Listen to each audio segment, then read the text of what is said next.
Good evening, everybody. Myself Acharya Vishwendra, and today I'm before you to discuss NCERT Physics line-to-line question. And this is from the chapter Electric Charge and Fields, which is the first chapter of class 11 physics. And the purpose behind making these videos is to make NCERT Physics easier for you in the form of a question or answer format, which is easy to retain, easy to revise, and you can complete the entire chapter at microscopic level within a few hours. We have included questions from each line of the NCERT, even the footnotes, points to point summary. So this is an object-oriented method to master NCERT physics, which is especially a boon to the students preparing for NEET. So these videos serves as an optimization tool to score optimal marks in physics. So just about 130 to 40 marks if you are aspiring, then you just complete NCERT line-to-line questions and you can easily make 130 to 140 marks in physics, which is an optimal score and can help you getting admission into prestigious MBBS colleges of India. So let's begin with the chapter. So here is the very first question, that when we take off our synthetic clothes in winters. इसमें मैं language English रखूँगा जिससे दोनों medium के student समझ पाएँ. तो question में है कि जब हम अपने सिंथेटिक क्लोथ्स को, रेशमी जो कपड़े होते हैं सर्दियों के समय जो यूज़ करते हैं जैसे स्वेटर वगैरह या पॉलिएस्टर साड़ी वगैरह, तो first question is we see a spark, हमें एक चिंगारी दिखाई देती है. Second question is we hear a crackle, हमें एक साउंड सुनाई देता है. Third is both and fourth is none. So here obviously दोनों ऑप्शन करेक्ट होंगे क्योंकि हमें स्पार्क भी दिखाई देता है. आपने देखा होगा अंधेरे में अगर ऑब्ज़र्व करें तो जब बस स्वेटर वगैरह जब रब हो जाता है तो उसमें चिंगारी निकलती है और हमें चट की एक क्रैकल की आवाज़ आती है. तो इसमें थर्ड ऑप्शन करेक्ट हो जाएगा. Next question is lightning is an example of, lightning जो थंडरस्टॉर्म के समय जो बिजली आकाश में चमकती है, so it is an example of electric discharge. First option will be correct here. Next is a sensation of electric shock while opening the door of a car और bus after sliding is due to. आपने देखा होगा जब हम किसी बस या car से उतरते हैं तो कई बार हमें लोहे का जो उसका हैंडल है, उस हैंडल को जब हम पकड़ते हैं तो हमें झटका लगता है, ऐसा लगता है करंट लग गया हो. So this is due to accumulation of charges and electric discharge. तो होता क्या है कि जब कार एयर में मूव कर रही है तो एयर फ्रिक्शन की वजह से उसमें चार्जेस इंड्यूस होते हैं और चार्जेस इंड्यूस वो उसकी सरफेस पे जो है एकत्रित हो जाते हैं. और जब हम उसको टच करते तो ह्यूमन बॉडी कंडक्टिंग है, तो उससे क्या होता है जो चार्ज एक्यूमुलेट हुआ था हैंडल की सरफेस पे, वो हमारी बॉडी के थ्रू डिस्चार्ज होता है और हमें एक इलेक्ट्रिकल सेंसेशन फील होती है. तो इसमें यहाँ पे फर्स्ट आ जाएगा. Next is electric current discharges through our body due to accumulation of charges due to rubbing of. So obviously insulating surfaces आएगा क्योंकि इंसुलेटिंग सरफेसेस पे ही चार्ज रह सकता है. अगर सरफेसेस कंडक्टिंग हैं तो जो चार्ज है वो ग्राउंड पे फ्लो कर जाएगा. तो इस वजह से इंसुलेटिंग सरफेसेस की वजह से ही चार्जेस रह सकते हैं. तो फर्स्ट ऑप्शन यहाँ पे करेक्ट हो जाएगा. Fifth question is electric current discharges through our body due to generation of. So this is due to generation of static electricity. Static का मतलब है कि कुछ समय के लिए होती है, लगातार उसको आप एक करंट सोर्स की तरह यूज़ नहीं कर सकते. जैसे ही चार्ज फ्लो करेगा तो उसके बाद दोबारा आपको करंट नहीं लगेगा. So this is due to generation of static electricity. तो फर्स्ट आ जाएगा. Next is static means anything that does not move with time, does not change with time, both और नन. तो इसमें थर्ड करेक्ट हो जाएगा. स्टैटिक का मतलब होता है जो समय के साथ मूव नहीं करता या does not change with time. So third will be correct over here.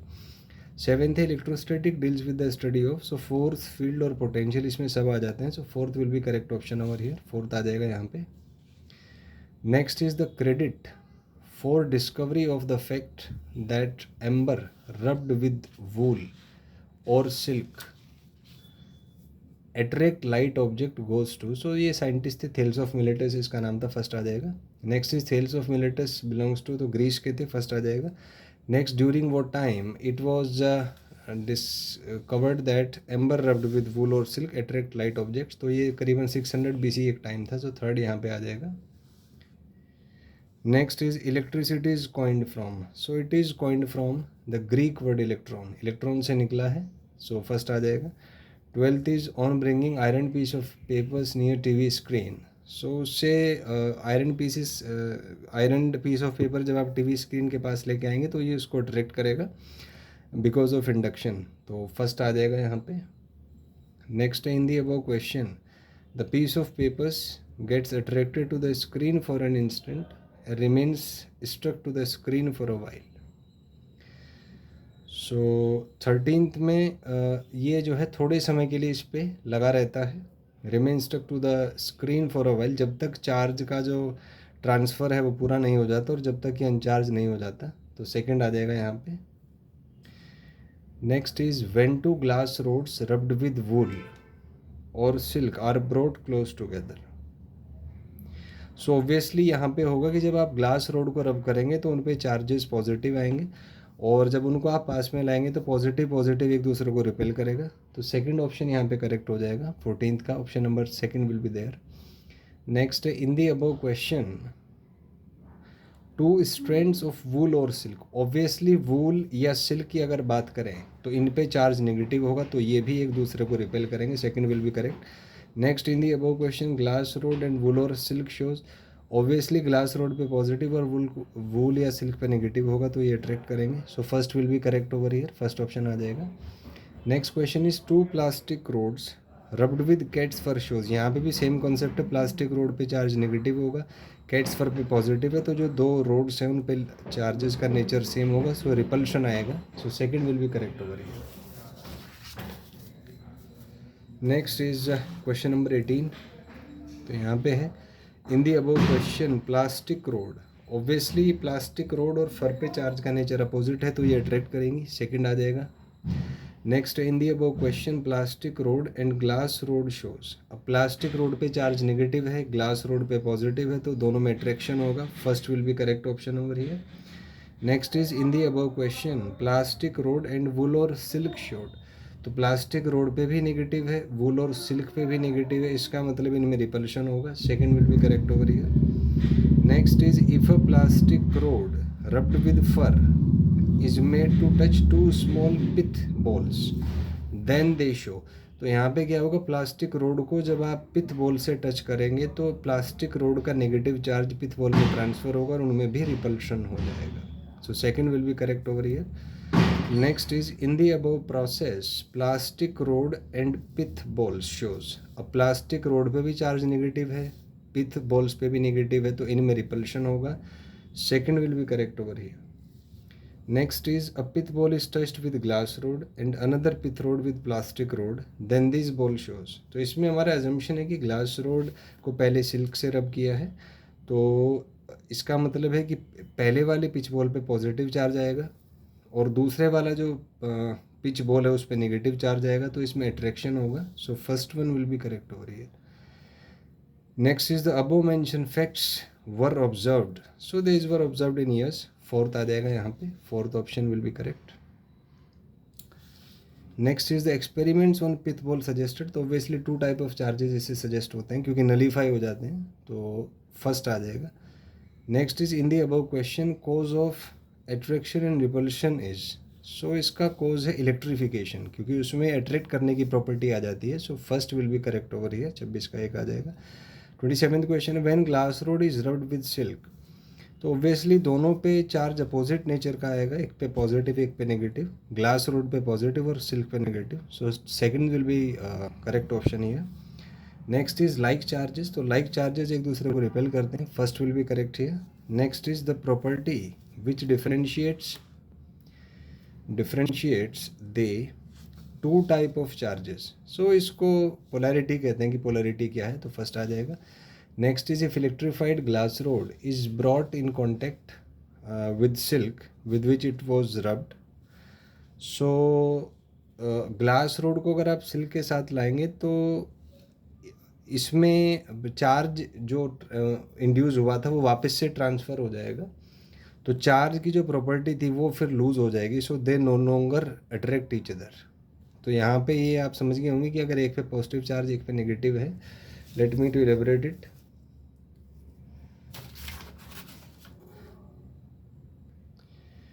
तो यहाँ पे क्या है, मान लीजिए ग्लास रोड पे चार्ज पॉजिटिव था, प्लास्टिक रोड पे नेगेटिव था, तो जब आप इसको टच करेंगे तो ये वापस से चार्ज का ट्रांसफ़र अपना पॉजिटिव नेगेटिव अट्रैक्ट करेंगे तो ये चार्ज वापस से रिडिस्ट्रीब्यूट हो जाएगा, उसके बाद नो नेट चार्ज बचेगा यहाँ पे।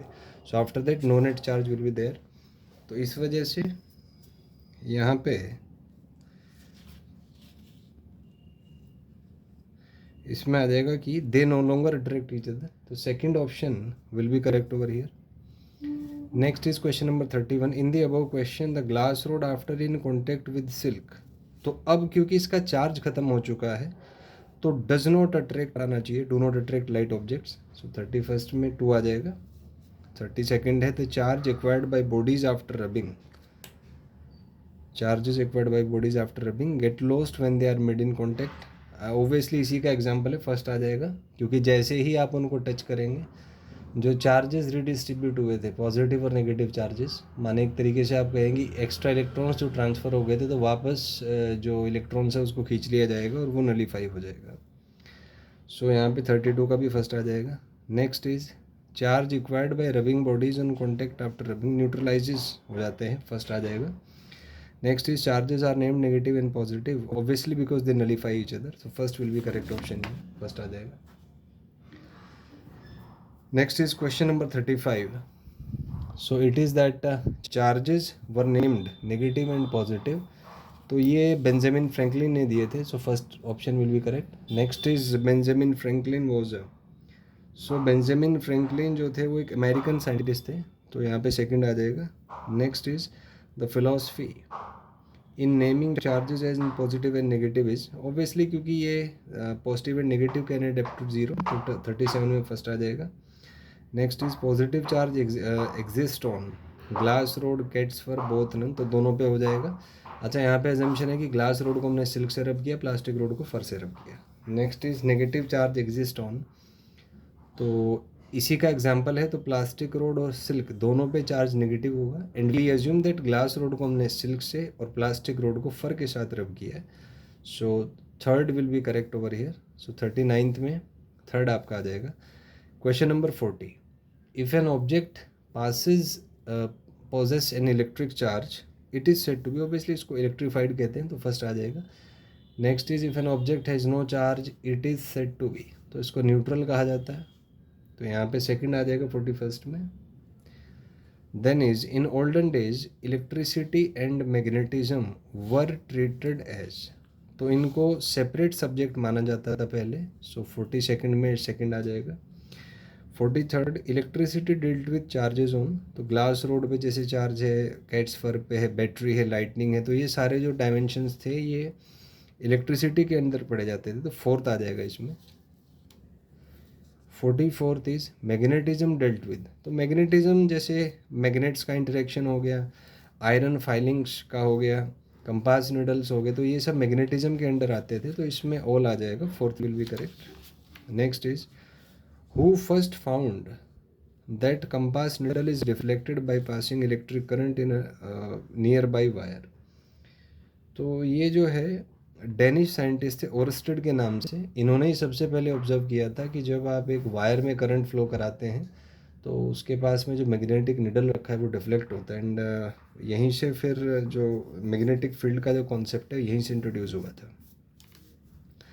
Next is question number 46।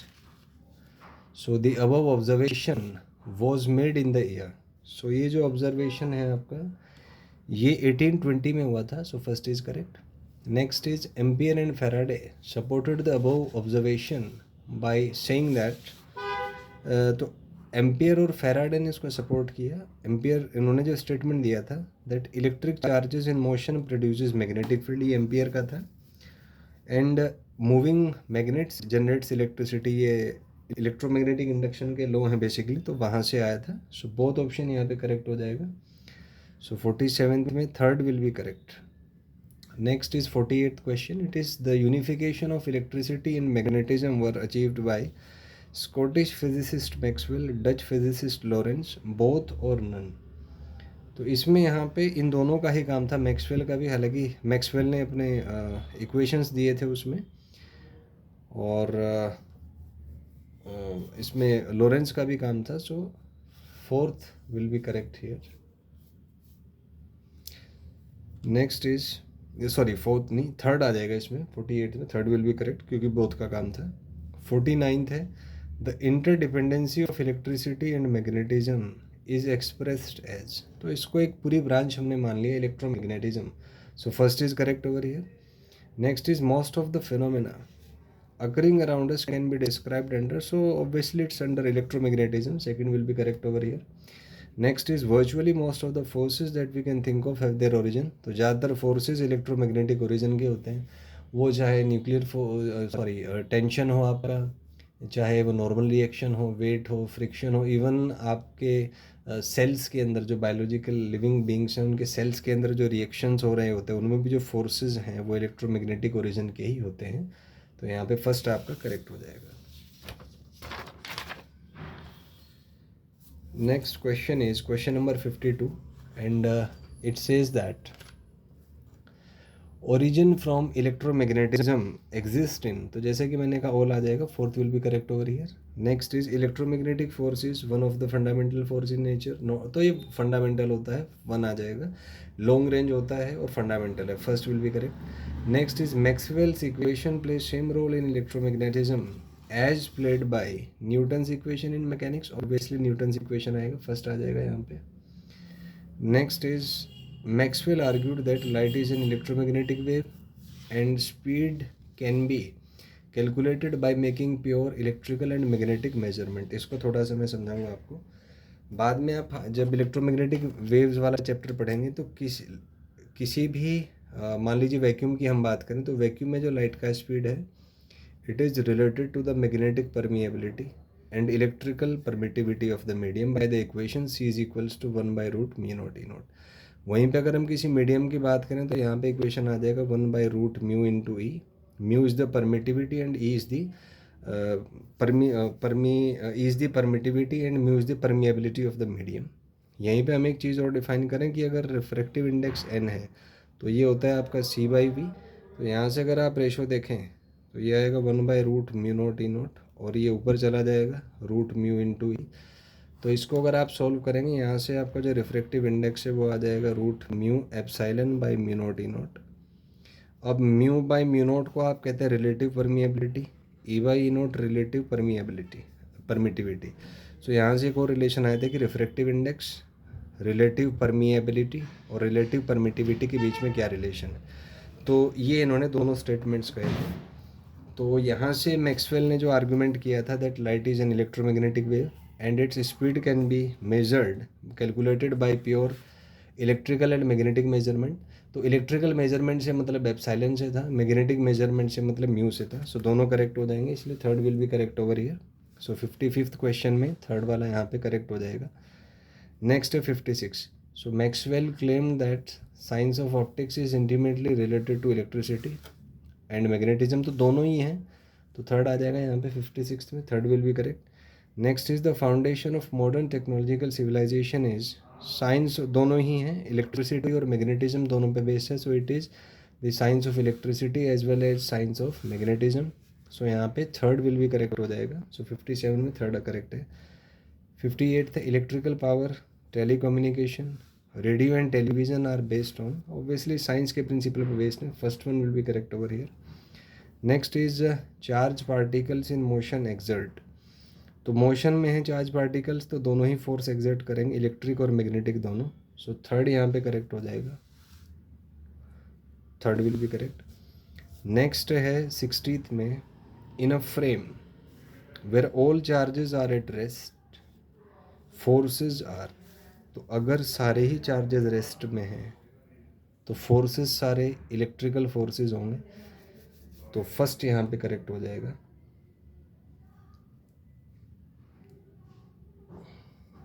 अब इसमें एक सोचने वाली बात है, अब इसमें एक बड़ा अच्छा कॉन्सेप्ट है। मान लीजिए कि ये कोई ऑब्जर्वर है और ये कोई 1 माइक्रोकूलम का चार्ज रखा हुआ है।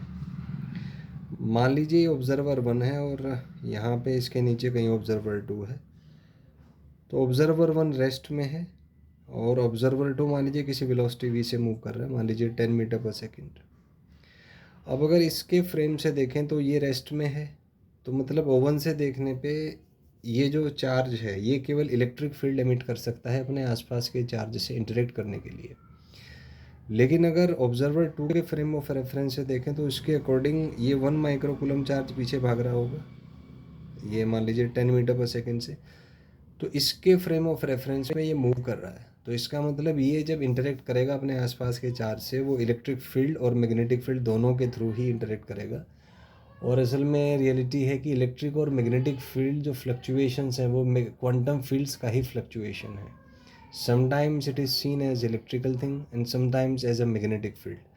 तो इलेक्ट्रिक और मैग्नेटिक फील्ड दोनों एक सिंगल फील्ड से ओरिजिनेट होते हैं जिसको हम इलेक्ट्रोमैग्नेटिक फील्ड कहते हैं, या और इसके डेप्थ में जाए it is a quantum field.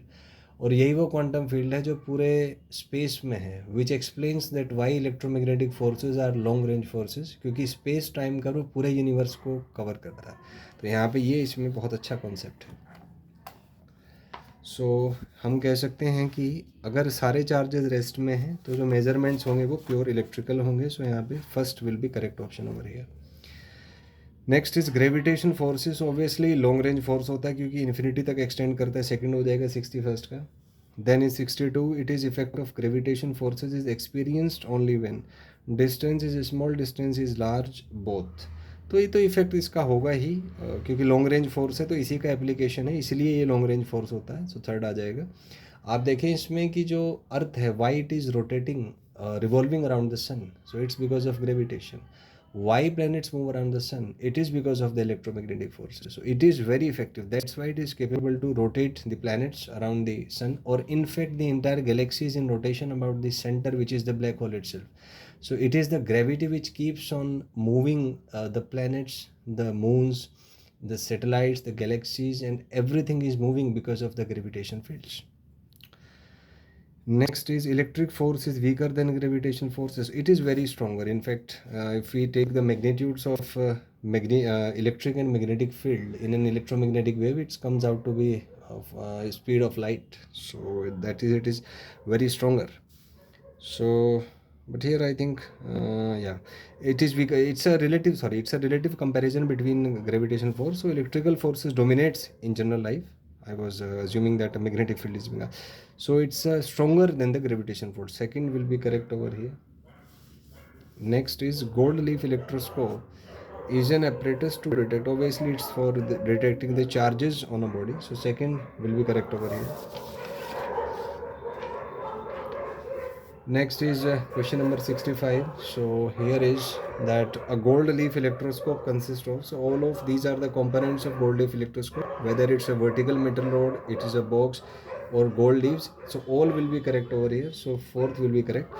ये होता है गोल्ड लीफ इलेक्ट्रोस्कोप जो आपको दिखा गया। इसमें एक बॉक्स होता है क्यूबिकल, यहाँ पे हम एक मेटल रोड को रखते हैं और ये यहाँ पे मेटल के कुछ लीव्स होती हैं, गोल्ड लीव्स। तो जब आप इसको टच करेंगे किसी चार्ज बॉडी से, तो क्योंकि ये मेटल है तो इसके थ्रू चार्ज ट्रांसफ़र होगा और ये डाइवर्ज हो जाएंगे, और जितना ज़्यादा चार्ज होगा उतना ज़्यादा डाइवर्जेंस आएगा। So divergence is a measure of the charge on the body. So in this way how it works. Next है यहाँ पे in a gold leaf electroscope the leaves are attach to, so obviously bottom पे है तो second आ जाएगा इसमें। नेक्स्ट है when a charge object touches the metal knob at the top the gold leaf electroscope then gold leaves. तो जाहिर सी बात है यहाँ पे जब आप कोई चार्ज बॉडी इसको टच करेगा, चार्ज का ट्रांसफ़र होगा, चार्ज ट्रांसफ़र होके गोल्ड लीव्स पे जाएगा। लाइक चार्जेस होगा तो ये आपस में रिपेल करेंगे, रिपेल करेंगे तो ये डाइवर्ज हो जाएंगे। तो सेकंड आ जाएगा यहाँ पे। Next is in the above question degree of divergence is a measure of, so obviously charge का मेजर है, फर्स्ट करेक्ट हो जाएगा। 69th में इसका स्ट्रक्चर दिखाया गया है आपको। सो 1 2 3 पॉइंट्स यहाँ पे बने, तो 1 यहाँ पे होता है, yes 1 is the metal knob, इसी से टच करेंगे। Second is the glass window, ये चीज़ ग्लास विंडो है। और थर्ड जो है ये वाला पॉइंट, ये रबर होता है ताकि चार्ज कहीं साइड में ट्रांसफ़र ना हो जाए। तो ये एक स्टैंडर्ड इसका स्ट्रक्चर है, तो यहाँ से आप कह सकते हैं कि second option will be correct. Next है in the above question 4 and 5 represents. तो 4 यहाँ पे ऑब्वियसली आपके गोल्ड लीव्स हैं और 5 जो है आपका मेटल रोड है। तो यहाँ पे आपका second will be the correct option, second आ जाएगा। नेक्स्ट यहाँ पे है एक रोड, एक मेटल नोब आपको दे रखा है और एक गोल्ड लीव्स है और एक पॉजिटिव चार्ज रोड आप इसके पास लेके गए. Now the question is if the rod is made to touch the metal knob, तो भाई उससे क्या होगा, जब रोड इसको टच करेगी तो इस पर चार्ज का ट्रांसफ़र होगा. चार्ज का ट्रांसफ़र होगा तो पहली बात तो मेटल रोड पे भी पॉजिटिव चार्ज आएगा, उसके बाद गोल्ड लीव्स पे भी पॉजिटिव चार्ज आएगा क्योंकि ये मेटल है पूरा, तो ट्रांसफ़र होगा चार्ज का. अगला, electrons will leave gold leaves, बिल्कुल, क्योंकि पॉजिटिव चार्ज आने का मतलब है कि गोल्ड लीव्स, गोल्ड के अंदर जो इलेक्ट्रॉन्स हैं वो निकल के रोड पे भाग गए होंगे, तभी गोल्ड पे चार्ज नलीफाई हुआ. So all of these are correct. So fourth option will be correct हो रही है. 72nd में है, in the above question if rod has a negative charge then, भाई नेगेटिव चार्ज होता पॉजिटिव की जगह तो पहली बात तो मेटल नोब पे नेगेटिव चार्ज आएगा, दूसरी बात मेटल रोड पे भी नेगेटिव चार्ज आएगा, तीसरी बात ये फिर से डाइवर्ज करेंगे क्योंकि दोनों पे ही नेगेटिव चार्ज होगा तो डाइवर्जेंस होगा, इसका मतलब फोर्थ इज करेक्ट. सो 72 में यहाँ पे फोर्थ ऑप्शन आपका करेक्ट आ जाएगा. 73rd में आपको एक स्ट्रक्चर दिया हुआ है, इसको हम कहते हैं सिंपल इलेक्ट्रोस्कोप. तो इसमें आपने एक बोतल ली, उसके अंदर फिर एल्युमिनियम फॉइल्स लिए. तो एल्युमिनियम भी क्योंकि मेटल है तो गोल्ड क्योंकि बहुत कॉस्टली होता है तो एक्सपेरिमेंटल सेटअप में गोल्ड यूज़ करना थोड़ा ठीक नहीं होगा, तो उसके लिए हमने एक एक्सपेरिमेंट किया तो जिसको गोल्ड लीफ इलेक्ट्रोस्कोप को इस सिंपल से एनालॉजिकल मॉडल से भी हम प्रूव कर सकते हैं. तो यहाँ पे 3 पॉइंट्स है 1 2 एंड 3. तो यहाँ पे 1 जो है दैट इज़ एल्युमिनियम नोब, तो मेटल की जगह एल्युमिनियम ले लिया. और सेकंड है ये गोल्ड लीव्स की जगह हमने एल्युमिनियम फॉइल यूज़ की. And third is obviously the बोतल. सो यहाँ पे इस एक्सपेरिमेंट के थ्रू भी आप सेम प्रोसेस से चार्जिंग किसी बॉडी पे वो नाप सकते हैं. सो यहाँ पे फर्स्ट विल बी करेक्ट, तो फर्स्ट आ जाएगा. Next is question number 74. So 74 में है कि in a simple electroscope a paper scale can be use to. तो पेपर स्केल से हम लेंथ मेज़र कर सकते हैं. In a simple electroscope paper scale can be use to measure separation of leaves, या सेपरेशन ऑफ लीव्स भी measure कर सकते हैं आप जनरली, और उसी के लिए यूज़ होता है. सो 74 में फर्स्ट आ जाएगा आपका. नेक्स्ट इज 75 में if a white paper is iron and made into two halves by folding them then these will show. तो इसमें रिपल्शन होगा क्योंकि नेचर ऑफ चार्जेस सेम है. सेकंड आ जाएगा 75th में. Next is the above experiment shows that paper has acquired charge on ironing, paper has loss charge, क्योंकि acquired charge आ जाएगा. So first will be correct over here. Next is the effect taking place in a leaf electroscope is, तो it's repulsion, तो 77th का second आ जाएगा. Next is on charging the curtain rod by touching the ball and with an electrified body, charge is transfer to the curtain rod, charge is transfer to the aluminium body. So इसमें both are correct, third will be correct, यहाँ पे third आ जाएगा. Next is in the above question both the halves of the foil gets, obviously charges same है तो repel करेंगे. So 79 में first will be correct, first आ जाएगा यहाँ पे. 80 question all matter is made up of, so atoms और molecule से मिलके बनता है. So third will be correct, third आ जाएगा यहाँ पे. Next, normally the materials are electrically, भाई इलेक्ट्रिकली न्यूट्रल होते हैं, सो अगर आयनिक नहीं है तो न्यूट्रल होते हैं generally. So third will be correct over here. Next is normally materials do not contain net charges, their charges are exactly balance. तो दोनों ही स्टेटमेंट एक ही बात है, तो थर्ड आ जाएगा 82nd का, third will be correct. Next is 83rd, which of the following are electromagnetic forces, forces that hold the molecules together electromagnetic होते हैं, forces that holds the atom together ये भी इलेक्ट्रोमैग्नेटिक है, एडेसिव फोर्सेज ये भी electromagnetic है. और जैसे मैंने कहा था हमारी लाइफ में ज़्यादातर फोर्सेज इलेक्ट्रोमैग्नेटिक होते हैं. So fourth will be correct over here. Next is choose the correct statement. Electric force is all pervasive, encompasses each and every field associated with our life. Obviously it's a correct one, क्योंकि electrical forces ही general life में dominate करते हैं. Magnetic forces भी हैं but magnetic force क्योंकि magnitude में काफ़ी कम होते हैं. आप ऐसे अंदाज़ा लगाएं कि किसी इलेक्ट्रोमैग्नेटिक वेव में इलेक्ट्रिक और मैग्नेटिक फील्ड का जो रेशियो है वो स्पीड ऑफ लाइट के इक्वल आता है. तो लगभग कह सकते हैं कि 10⁻9 -9 का रेशियो होगा मैग्नेटिक और इलेक्ट्रिक फोर्सेज का. सो इलेक्ट्रिकल फोर्सेज डोमिनेट करते हैं. So third will be correct over here. Next is to electrify a neutral body we need to add one kind of charge we need to remove. So दोनों से तरीके से ही आप charging कर सकते हैं. So third will be correct over here.